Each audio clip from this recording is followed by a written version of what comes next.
And hopefully my reception worked pretty good. But we live now. Since it's Thanksgiving, happy Massacre Day, everybody. Happy Right, right. Massacre Day, everybody. To all those who do celebrate Thanksgiving. And I just when I was waiting, I just watched the video you sent because we had a phone call and we talked about, what is Thanksgiving and then what is it like based on or what feast are they talking about? So I did watch the video, and I'm not sure if you have it queued up or did you want to watch it or just go over some of the things, but it's not good. I got. What you mean? It's not good. It's time to give thanks. It is time to give thanks, but why are we celebrating a holiday of the colonizer? Another holiday of the colonizer and then massacring people. I know that's a lot of our history, whether you're black or whether you're Native American, but how do you feel about it? What you mean by colonizer? Explain that. Well, when I say colonizer, I mean, uh, well, how I'm gonna put this? It's some people call them explorers. They come over here, pilgrimage. I guess voyagers. I don't know however they want to call it. They don't call them what they call us. They call us savages. We were over here chilling, and we the savages, but they come over here and enslave us and murder us and then have a feast, and they're the ones that are glorified and they look at us as savages. So how do you feel about that kind of stuff? Well, when our Queen Elizabeth, died a few months ago, I looked up the word savage, not savages, colonizer. Mm-hmm. And per the Webster Dictionary, you got to look out for that. Per the Webster Dictionary, I think a colonizer is an outside person come up in your area to take control of the government or to run that area, and they outside people. That is a colonizer. And that's exactly what they do. They came over here. Oh, they ain't got no fences. They ain't got this all open land. hey, you know what's crazy, Brandon? What? Like the Homestead Act. One of those Homestead Act, it was a multiple, but one of them, if you came over here, if you chopped down one tree, that was your land because you did work on it. Right, which is crazy. So if you came over here, they gave them money to come over here. If you chop down one tree, right, then they said you can have all this land and we'll support you there. Even though people have been living on this land for God knows how long, doing whatever, but they're however they feel and however they think override whatever you think, especially if they got the firepower. And that's just how the world works. Whoever has the biggest army can kind of control the world if they want to. Brandon, let me get a disclaimer right quick. Go ahead. This single action, this lever action shotgun is older than any person living today. All right, so if your mama's 125 years old, this may be older than your mama. So don't try to run the numbers. But this older than any person living today. How'd you get your hands on that? I know you're a collector. No, well, it was family, man. Okay. I wasn't sure if it was great uncle. They used to shoot. See, black people used to hunt, did you? Well, yes, I do. I do know that, but that's something like you get vilified if a black person has a gun. Like you looked at as a criminal, not necessarily a protector or a hunter. But go ahead. Yeah, we used to hunt. Yeah, this was the rabbit gun. They killed my family killed rabbits with this gun. Right. And not only that, we fish. Like that's a part of hunting too, fishing and getting your own, meat and stuff as opposed to going to the grocery store. On Sundays with the slave master, they think they was God. They gave you one day off. On Sundays, then they give you no food, so you had no choice to fish. You couldn't hunt back then unless you could trap because you can't. Right. It's illegal to have a gun for a black person in 2022. But you can trap and you can fish, and that's how you supplement your diet because they tried to starve you to death. Right. Unless it was Thanksgiving, Brian, and then when they get them chitlins out then. And look at the history. And that's why we eat chitlins today. On Thanksgiving. They gave them chitlins and pig feet, hog maw, ham hocks, Right. Oh, well, okra came from Africa, but okra, macaroni and cheese with it. But Thomas Jefferson brought his slave to French to learn him to cook macaroni and cheese. Now we cooking that. We don't even know the history of that. Right. And Thomas Jefferson. all these things clog up your arteries. If you overdo it, of course, like you can eat this stuff in moderation and it'll be okay. But we like to go overboard on Thanksgiving and don't think about where these things come from, like how they used to give you the scraps. And of course, we can make it taste good, but that's just how they treated you. Like you was less than a man, basically. Well, I just say it was delicious. Do you eat chitlins? Have you eaten chitlins before? I ate chitlins maybe one time in my life, maybe about 4 years ago, and they was delicious. No, hold on. Because that's why I hear they was rich in flavor. Rich in taste, and flavor. My wife's dad goes to this thing. It's called a chitlin strut. I'm not sure where exactly it is. It's probably like in Spartanburg or somewhere like one of them kind of cities. Okay, I think I've been in one before, but go ahead. Yeah. But they have a lot of different people cooking that kind of food, and you get to sample and taste different things. What? Now, see, here's the thing. When I sample chitlins, my mom said my second cousin, she cleans them real good. Right. So it did not have that smell or anything like that. So I won't go to no chitlin strut to eat other people's just rushing. Right, they rushing to clean them. And they go, everybody ain't clean, man. Look at this. That's true. B. Simone. She said she only bathe 3 times a week. Do you believe that? Do you believe that? Yes. Yes. I believe it 100%. Okay.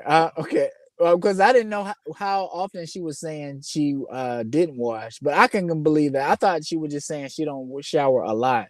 But when people are grinding like that, nah, Brandon, don't give me no excuse. Listen. I can see what they mean. They like traveling and doing this and that. No, they're not gonna be up on their hygiene. I don't think that's the way to live or way to be. But people do it. I can see people doing that, especially entertainers. But go ahead. Audience. If you sleep in a bed, more than likely it's a wash area near that damn bed. So don't give me no excuse to wash them stinking ass nuts or that musty ass pussy before you go to bed. You go into bed, you mess up the bed sheets. The bed sheets and that's what I'm about to say. Around the bed sheets. And not only that, because I've done it before. Like you just be so tired, you're like, man, I'm not even washing today. I'm not washing now. I'm just gonna go lay down. But when you wake up, you feel disgusting. The bed feel disgusting. Like you have to wash the sheets after that. Like it's just go ahead. How many times, Brandon, my mama told me to get a good night's sleep, you need to take a bath or shower before you go to sleep. That's what my mom told me as a kid. Right. How many times in 2022 I went to sleep and not taking a shower or bath before I went to sleep? How many times, Brandon, in my life? In your life? No, in 2022. In 2022, maybe I'm gonna give you one night. I'm gonna give you one day. I say 0. No, I ain't gonna say 0. I can say it's at least under 3 or 4. Okay. So all the other days, I bathed myself before I went to bed. Because you gotta people remember this, especially if you have relationships. You never know where somebody gonna be sticking their nose at. Right, that's true too. Right. And you don't want to. And I'm fat, so I gotta make sure I stay clean. You probably know I'm a clean motherfucker, and I got a little disorder, so my skin has to stay clean. But wash yourself, man. And every time I take a shower, I rub the finger between my ass, Brandon. And then I smell it. And then I smell it. Well, that's a good question, because I heard on another podcast they were saying, how long should you stay in the shower? you I can't tell you that's before I exit the shower. It don't matter how long I be in there. But I'm just saying you have to properly clean yourself. You can't just be in there, spin around a couple times and get out. Like you're not gonna be clean then. You're just gonna be wet. That's all that is. So you gotta make sure you're cleaning yourself too. And with the washcloth, because that's a big thing too. And some when people you smell don't it, you got a few odors you'll smell. You got 3 odors you can smell, Brady. You can Go smell ahead. shit. You can smell shit. Okay. You can smell like a little sweat. Uh-huh. Or you can smell soap. Or no, smell nothing or smell right. soap. That's what I'm about to say. Things. Nothing is on there too. Right. So if I smell shit, I'm going back in there. If I smell sweat, I'm going back in there. Right. But if I'm in a rush, if I don't smell nothing, I may call it a day. Right, if I try to get to the soap, I want to smell soap before I exit the shower. And B. Simone, that's how you judge yourself. And you're cracking your ass in between your legs. You know. But should she have shared that with people? You know, because when I heard it, I said, I wonder if Lewis knows about this one, and why does she feel like she need to share that? Is she trying to get a boost in her algorithm? Brandon, I'm about to say something to you. As a male, most guys, when they been with a lady, any lady, I don't care, not any lady, but at least your experience. If you had that thing from behind, occasionally you may smell some sweat. right. And that's what I'm about to go next. But go ahead. But that don't need to be happening every time. But do you think people care? Do you think men care? But what percentage of men care?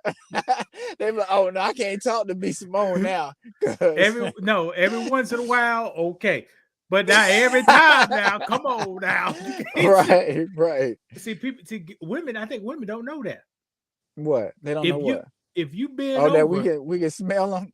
If you could bend, if a person bend over with the clothes off, it gives a scent.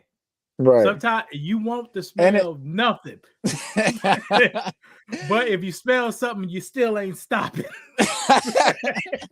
And sometimes you smell something and it's not a bad smell, it's just a natural smell. Oh yeah, that's fine. Give off. Yeah. I'm that's fine. Putting that out there too. But also it could be another smell, odor smell.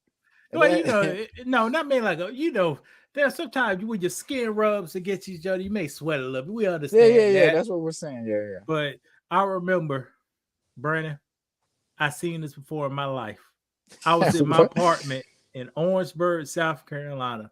A young lady, I wasn't messing with. She was a friend. She went in the bathroom to change clothes because I guess we were going somewhere. I came in the bathroom 5 minutes before she left the bathroom. The bathroom smelled like a full court game of basketball. The bathroom smelled like a full court game of basketball. So when I was at Trentall Park running for 3-4 hours up and down, I smelled the same way that she smelled when she said change clothes in that bathroom. Right. And she wasn't playing a full court game of basketball. Right, exactly. So, but I mean, that happens. And do you think she knew? Because sometimes people don't know. People can't smell certain odors on them. She maybe didn't know, but I knew. She maybe didn't know, but I knew. I said, damn, I smelled that smell before. I said, what I smell it for? Oh, playing 5 hours of full court. Playing 5 hours of basketball create that same smell. And you know what else is weird? You know how people, they'll, after the game, sometimes they'll take their jersey off and give it to somebody. You be like, what? That's a sweaty jersey. Most times, because most of the players, they playing the whole game for the most part.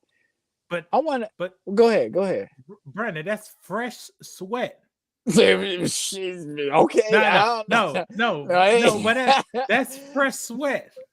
It could be. I'm not sure. I don't know. You would assume that they just took a shower, got suited up, but your body is still, like just they could be out drinking. the alcohol gonna come through their pores, and or whatever they ate is gonna come through their pores, sweating. So just made me think about that. Like, what them jerseys smell like sometimes that they Yeah, take but off and they sing. that's fresh You sweat. you say it's fresh sweat. No, I'm talking about, man, biology didn't get to work on that yet. It's when that sweat seeps out, and then that bacteria said, okay, let me eat up all this sweat and Okay, you then saying it's give not back the long enough? Are gas. you saying it's not long? They're not playing in it Yeah. long enough. Okay, I see what you're saying. Now Possibly. you got some people who smell like a horse. Mhm. It's just subliminal, but everybody will smell it. It's fresh sweat, man. I Fresh. get what you're saying. I get what So you're saying. Brandon, if you got fresh sweat on your back, you smell like shit. No, you're right. It can if it sit for a little while, like a couple hours, then you go. Yeah, there you Okay. go. Yeah, that's 40 years of experience, Brandon. I got you. I got you. Okay, you take off a sweaty shirt, put it in the hamster. When you took it off, it don't smell like nothing. But come back 2 days later. Or maybe 5 hours. After a while, it's gonna start. After a couple hours, it's gonna start to change. I got you. It's that bacteria going there eating up everything. It says passing gas. All you smell is bacteria passing gas. That's all you smell it. I can't believe this. But were you gonna show the Thanksgiving video? We kind of all around a little bit. Yeah, I'm gonna show it. You ready? Yeah. Go ahead.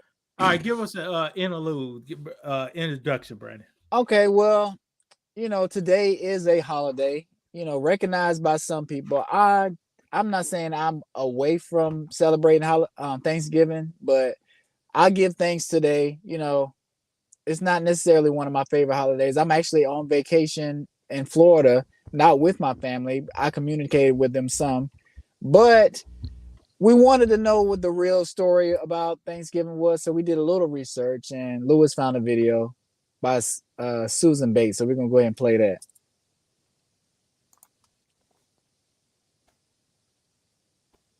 Hopefully, it's already break it up.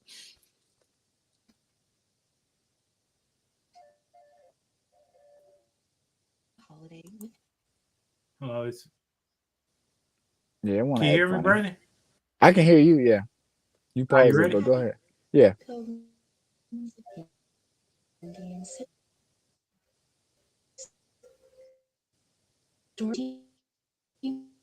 14, when a band of English ship full of Patuxet Indians bound for slavery. They left behind smallpox, which virtually wiped those who were away, if only one living Patuxet Indian, a man named Squanto, who had survived slavery in England and knew their language. He taught them to grow corn and to fish, and negotiated a peace treaty between the Pilgrims and the Wampanoag Nation. At the end of the first year, the Pilgrims held a great feast honoring Squanto and the Wampanoags. But as the word spread in England about the paradise to be found in the New World, religious zealots called the Puritans began arriving by the boatload. Finding no fences around the land, they considered it to be public domain. Joined by other British settlers, they seized land, capturing strong young natives for slaves and killing the rest. But the Pequot Nation had not agreed to the peace treaty Squanto had negotiated, and they fought back. The Pequot War was one of the bloodiest Indian wars ever fought. In 1637, near present day, Groton, Connecticut, over 700 men, women, and children of the Pequot tribe had gathered for their annual Green Corn Festival, which is our Thanksgiving celebration. In the pre-dawn hours, the sleeping Indians were surrounded by the English and Dutch mercenaries, who ordered them to come outside. Those who came out were shot or clubbed to death, while terrified women and children who huddled inside the longhouse were burned alive. The next day, the governor of the Massachusetts Bay Colony declared a day of Thanksgiving because 700 unarmed men, women, and children had been murdered. Cheered by their victory, the brave colonists and their Indian allies attacked village after village. Women and children over 14 were sold into slavery, while the rest were murdered. Boats loaded with as many as 500 slaves regularly left the ports of New England. Bounties were paid for Indian scalps to encourage as many deaths as possible. Following an especially successful raid against the quote, in what is now Stamford, Connecticut, the churches announced a second day of Thanksgiving to celebrate a victory over the heathen savages. During the feasting, the hacked off heads of the natives were kicked through the streets like soccer balls. Even the friendly Wampanoag did not escape the madness. Their chief was beheaded and his head impaled on a pole in Plymouth, Massachusetts, where it remained on display for 24 years. The killings became more and more frenzied, with days of Thanksgiving feasts being held after each successful massacre. George Washington finally suggested that only one day of Thanksgiving per year be set aside of celebrating each and every massacre. Later, Abraham Lincoln decreed Thanksgiving Day to be a national legal holiday during the Civil War. On the same day, he ordered troops to march against the starving Sioux in Minnesota. The story doesn't have quite the same fuzzy feeling associated with it as the one where the Indians and Pilgrims are all sitting down together at a big feast. But we need to learn our true history so it won't ever be repeated. This Thanksgiving, when you gather with your loved ones to thank your Creator for all your blessings, think about the people who only wanted to live their lives and raise their families. They also took time out to say thank you for all their blessings.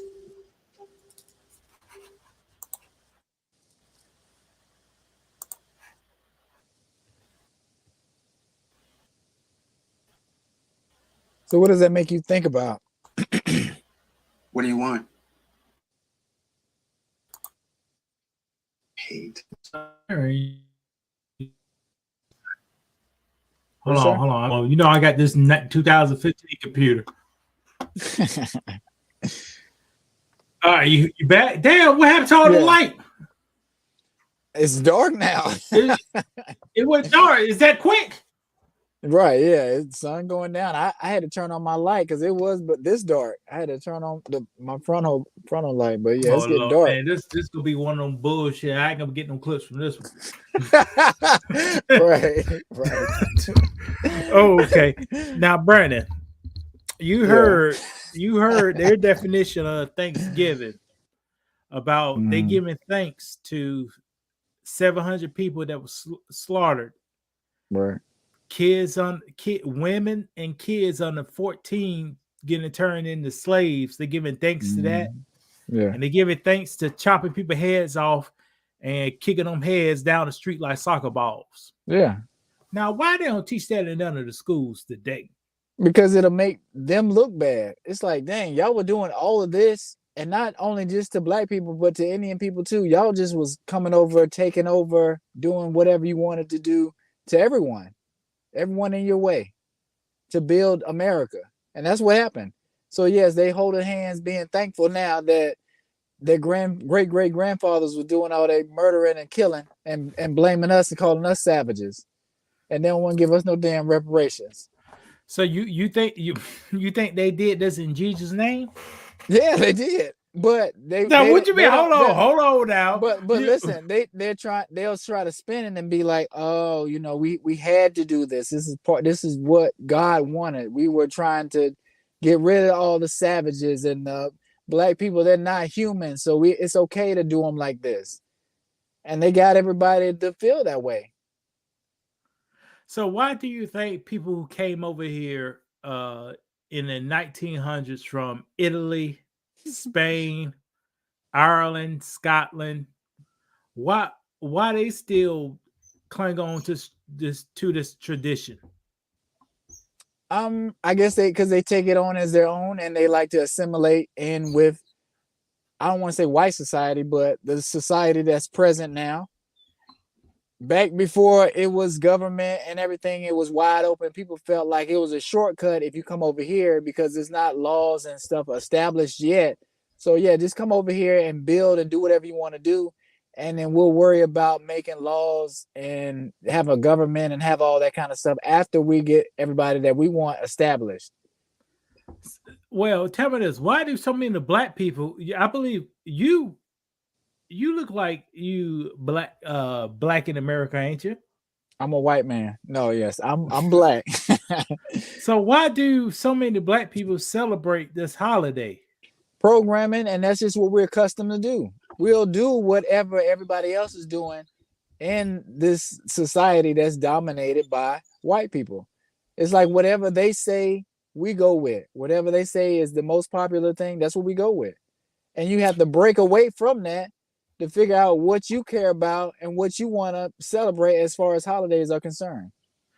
Man, I was reading the book, and it shed a light on the cold reality. What is that? The world we live in is the white man's reality. Mm-hmm. And our reality is what the white man tells it needs to be. Yeah. And when you think about that, Brandon, imagine a world where people did tell you, hey, this is, excuse me. Imagine a world that one Pacific demographic did tell you this is the way it's got to be. This is the way it is. Right. Imagine you have like peaceful stuff and friendly people and room for brainstorming to create a better reality for people. Yeah. Mm-hmm. Imagine do they want that though? Do they want that? Do who? Them. The one no, that they don't want that. Why do they want that? Exactly. And that's why they try to shut down people who are trying to think outside of what they've already got set up. Man, we posted up a video by James Small, and it shows a lot of stuff that black people did 6,000 years ago. It's the same stuff people claiming today. Like going to you know when you go to the judge, you know, like a scale symbolized like with the justice system. Yeah. And it showed a picture of the scale. Yeah. Man, back in Egypt, they had that same damn scale. They had a person's heart on the scale versus a person's feather. Yeah. I'm aware of what you're talking about, but that's what they like to do. They like to ignore something that's already been created and then try to create it like this. It was never already created. Just like how they claim the land. It was land here that we had. They're like, no, we're gonna claim this land. This is gonna be our land. I discovered it, and we went with it. How long have we been celebrating Christopher Columbus? Like we just started not to celebrate Christopher Columbus. But it's not something we didn't know, but that's just what they told us. And we've been glorifying him ever since. And it's bold. It's bold. Christopher Columbus is bold. This man stepped foot in the Caribbeans and looked at people. And looked at people who was already here. And then for 200 years, we celebrate Christopher Columbus discovered America. Right, and we say that. You wrote papers about it in school. But who was the millions of people who was already there, right? And nobody thought, no teachers, no educators, no professors thought maybe we need to reevaluate this, or no, because the people in charge, it'll make them look bad. Like I say, they just don't want to look bad, and kind of what you say. Sometimes they don't want to. They don't. Well, go ahead. Like you said before, you label a person as savages. So savages don't know they got a land. Right. They are animals. It takes a civilized group to discover something. And what's so damn civilized about the damn group, Brandon? And not only that, we had to teach you how to grow corn, how to take care of yourself, how to wash your ass, all these kind of things. But we the savages, and then you kill us and enslave us. And steal all our inventions and things we created to help make your life better. And watch this, Brandon. Let's go back to the Egypt justice system. Go ahead. And if a person didn't weigh up, if they, I guess they sins or they had too many bad deeds, guess what the punishment was, Brandon? I can't remember. What was it? Is this a Muslim faith? Is this the Muslim? No, this for Muslim. This ain't no religion. This point. Okay. You go to the crocodile or the you go to the crocodile or you go to the hippopotamus. So if you did some bad stuff, Uh-huh. you go to the crocodile or the Or the hippopotamus. hippopotamus. Now, right And now, then what? the most deadliest animal in Africa is the It's hippopotamus. a hippopotamus. So that's death. You go to death. But guess Right. what? What? In my religion, if I do wrong, Mhm. I go to hell. Is it hell the same thing as a hippopotamus or the crocodile? Yeah, right. So So is my religion real, or is just piggybacking on something that was Yes, already and here? that's what people do. They've said that with Christianity and the Bible, like all these stories are piggybacking off another story and another story and another story. I'm not here to decipher all of that kind of stuff. You can think about it, you can research. That's the best thing everybody do. Do your own research, look into stuff. Not everything you read on the internet or in your research is going to be true, but it'll give you a different point of view. So I say look into a lot of stuff and educate yourself. You know what the historians say, Brandon? What do they say? They I'm say- scared. I'm scared. Go ahead. They say the Egyptians kept excellent notes, man. Excellent records. Mhm. But they don't got no record of Moses. They don't got no record of all these massive people Right. chilling over here, then turning to slaves. They got no record of that. Why is that, Right. Brandon? What you think? People trying to hide. Too deep to talk about it, ain't it? Right.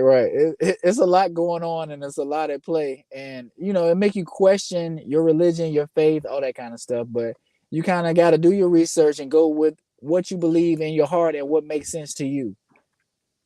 That's all I'm gonna say. And funny thing, I was in Target with my daughter the other day, and they had a black Jesus in there. And I've talked to my daughter about that. She was like, finally they got Jesus in the right color and stuff like that.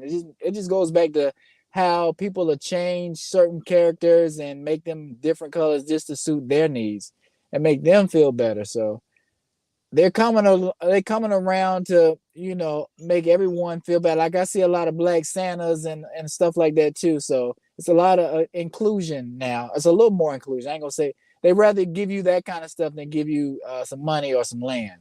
So they say, well, you want Wakanda and all this black stuff, we'll give it to you. We'll sell it to you. We'll make money off of it. Now watch this. This may be real. This may be fake. I don't know. But during slavery, around Christmas time, used to be a black man used to dress up in red stockings and go around and hand the enslaved kids gifts. Mm-hmm. Who that sound like, Brady? Santa Claus. But I've heard Santa Claus was black too. Like the first Santa Claus was black, and then he turned white. Because they see the value in the symbolism and they just claim it because that symbolism is powerful. Watch this. Black people. It was folklore. Black people over here who still had some folklore from Africa. They used to tell a story about a bunny, a rabbit that was very slick. The rabbit could get itself out of any situation. Mm-hmm. And here's what happened. It was a white guy in the mix. Some white guys getting in the mix around the brothers and stuff. He heard this story, and then next thing you know, this story turned to Bugs Bunny. Walt Disney. Right. And then boom. Hey, this is my idea. Right. And that's what happens. Yeah, that's what happens. And a lot of times we are creating a lot of good stuff and people are capitalizing off of it. And I don't know if you heard about Meek Mill, but he was talking about some of his contract stuff and how much money he's made in hip hop. Did you see any of that? Well, how much money? Keep going. How much money? Meek they was asking him a question, he was answering a lot of stuff. Meek Mill said he's made from like music checks in the last 10 years, he's made $11 million. And that's it.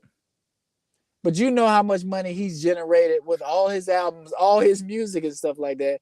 And they were saying, well, is a deluxe album coming for your new project? He's like, no, I'm not putting any more money or effort into my music because I make more money off my brand than my music.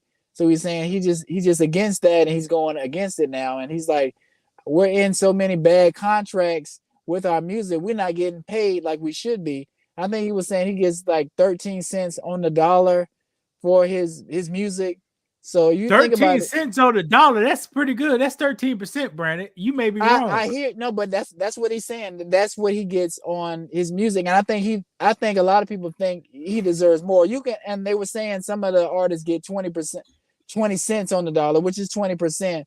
But still, when you get that, it's still breaking. You have to break that down. But then you have, oh, I got studio time. There you I go, got yeah. this. Yeah, yeah. Paperwork. So, right. So it's like you're getting a lot of money, but you have to break it down some more too. And go ahead. Crime Mob was on. I'm sorry to cut you off, Brandon. Go ahead. Crime Mob was on the Breakfast Club. I sent you the link. Oh, you did? I didn't. Crime Mob said the record deals. They said they couldn't make no music for 15 years, so they had to sue them. Oh yeah. They had to sue them for like $5 million. They had $5 million they wanted. Mm-hmm. After the record company did the paperwork and this and that, each member got $9,000, Brandon. You know, but that's sad. That's sad. But that's how it goes. Each member for $5 million, right? Right. After they put the paperwork on their ass, you know, that's how they get you. Studio time, this traveling, right? $9,000 a piece. And I thought about it. I see why these people didn't wear no chains. They couldn't afford them. and a lot of things that they do in the music industry, like they'll give you an advance, and you thinking, oh, I'm getting money, but an advance is really just a loan. They're loaning you money that they're gonna try to recoup later on from you with some of the studio time or with some of your shows. They're gonna be getting their money back. So you feel like they gave you, they might have gave you $1 million advance, but it's an advance. Like that money you didn't earn that money. It's not free money. It's an advance to what, further you some more so you can make them some more money. And go ahead. And here's how they gonna get you, Brandon. How they gonna get us? Well, them, the rappers. The advance, it's gonna be somebody a niece of a niece, third cousin, gonna have a card, and everything from the card is linked to your account. Right. Just a person you don't even know go to Bojangles or Dunkin' Donuts, get something to eat with this card, and you gonna be paying for it. Right. I've heard a lot of rappers tell stories like that. They were saying, I think it was Cameron. He was somebody at the label that he got cool with. It was like, well, yeah, this person is taking this money out of your advance, and they're going on a trip. They're taking this part right here. They bought a new car, and it's easy to fudge those numbers because you're not really paying attention to it, and you have a lawyer or somebody looking over the stuff, but he's really working for the label. But back to Meek, they were saying they asked him how he asked the label. Remember that song he had with Drake, Going Bad? I'm not sure if you remember, but it was one of his biggest songs. So he said he asked the label, how much did y'all make? That was his biggest song, Going Bad. One of his biggest songs, just because it was pretty popular. Not his biggest song, but one of his biggest songs, profit-wise. They said they told him that the record company made $24 million off of that one song. And he was like, well, if y'all made that much, how much did I make? They said they couldn't answer. They was we don't know. And he was like, Drake said he did that song for me for a favor, like it was free. But it's no telling, if you don't look at the paperwork, Drake could have charged the label $1 million and they paid it out of your money. You didn't even know it. So right. I'm not saying the music business is a scam, but they're pimping you. You almost a slave, really. I know your lifestyle is improved, but you're making somebody else more money, and they're stealing from you if you're not watching your paperwork and know what's really going on. Hey, Brandon, once you get back on a real computer, I got a whole presentation right here. Profit It's called Profit from Deaths, Destruction, and Prostitution. Hold on. Mm. Hold on. Wayne goes go back. And look at this. When I say profit from death, destruction, and prostitution, we're gonna talk about how these 4 artists, at least 3 of them is in deep stuff. Right. But only person Fetty go Wap, to jail. Young Thug. Who's the other person? I can't see. And, Is that Meg? Mello YWY, whoever his name, he did the song "Murder on My Mind." Yeah, YNW Melly. Yeah, all these guys in deep trouble. But you know what, Brandon? What? The people who gave her the money, they don't go to jail though. But we gonna have this on another episode, and I'll go break it down for you. Right. Bro, so I know we're not ready for that, but we'll say that's a good topic. And it's so dark here. We might need to just end it here because my screen's so dark. Yeah, I can't do nothing with this video, Brandon. It's hopefully just hit the algorithm, people listen, but I can't do nothing with this video, Brandon. Look how I'm looking over here. Right. Yeah, look how I'm looking. I can't do that with you over there, man. But all right, that's I'll be 200 subscribers. I saw it's going up. We appreciate everybody that's watching these videos for sure. It's like 189, right? Last time I checked, that's pretty good. And remember, you were saying you thought we were gonna be climbing faster than that. I mean, that's a decent climb. What you don't agree? Ain't no decent climb. We need to be better than this. We will be, but you're not gonna go zero. Brady, you're not gonna go 0 to 1,000, huh? Overnight. Brady, you know how much work I do in the back. How many videos we got? I know you 400. Do. I know. but you know that's just how it is. And then once they start showing everybody and people start really watching, that's just when the bump happens. I think we need to do more gun videos because people still talk about that one switch video. They love that damn video. I'm like 6,000 views, 6,100 views. Right. Let's talk about guns. Yeah, I think let's end the live stream. Let's talk about the business. Okay.